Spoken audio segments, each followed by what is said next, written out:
অন্তর্বর্তী সরকারের সাথে সম্পর্ক রেখেই পথ চলতে চায় বিএনপি। তবে জাতীয় নির্বাচন ইস্যু নিয়ে সরকারের উপর ভরসা রাখতে পারছে না দলটি। নেতাদের শঙ্কা, সরকারের পৃষ্ঠপোষকতায় কাউকে রাজনৈতিক সুবিধা দিতেই নির্বাচন পেছানোর পায় তারা। এখন সরকারকে সহযোগিতা করলেও ষড়যন্ত্র হলে প্রয়োজনে আন্দোলনের দিকে যাবেন তারা।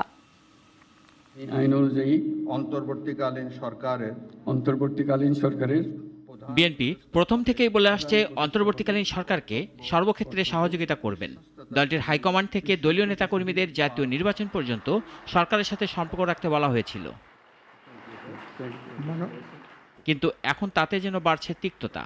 বিএনপির পক্ষ থেকে প্রয়োজনীয় সংস্কার শেষে নির্বাচনের দাবি করা হলেও সরকার মুখে নির্বাচনের কথা বললেও এখনো নির্বাচনের রোডম্যাপ হয়নি। আর এমন প্রেক্ষিতে সরকারের বিপক্ষে চলে যাচ্ছে কি বিএনপি? দলটির নেতারা নাগরিক টিভিকে বলেন, তারা এ সরকারকে প্রথম থেকেই সমর্থন করে যাচ্ছেন, তবে নির্বাচন নিয়ে সরকারের অবস্থান বিএনপি ভালোভাবে নিচ্ছে না। সমস্ত কর্মকাণ্ডগুলো হচ্ছে কালক্ষেপণের একটা পরিকল্পনা।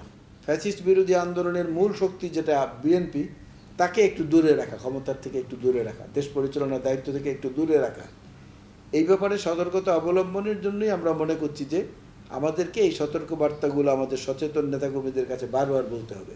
দলটির সিনিয়র নেতারা বলছেন, নির্বাচন নিয়ে ষড়যন্ত্র শুরু হয়েছে, এর ফলে দেশে রাজনৈতিক সংকট সৃষ্টি হবে। এর জন্য অন্তর্বর্তী সরকারকেই এগিয়ে আসতে হবে।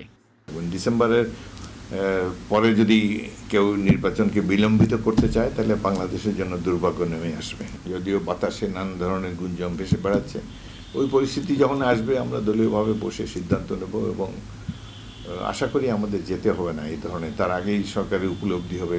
সরকারের সাথে ভালো সম্পর্ক রেখেই বিএনপি আগামী নির্বাচন করতে চায় জানিয়ে দলটির নেতারা বলেন, নির্বাচন নিয়ে ষড়যন্ত্র শুরু হয়েছে, দ্রুত নির্বাচনের ঘোষণা না আসলে তারা বাধ্য হবেন আবার রাজপথে নামতে। রাশেদুল কাদির, নাগরিক, ঢাকা।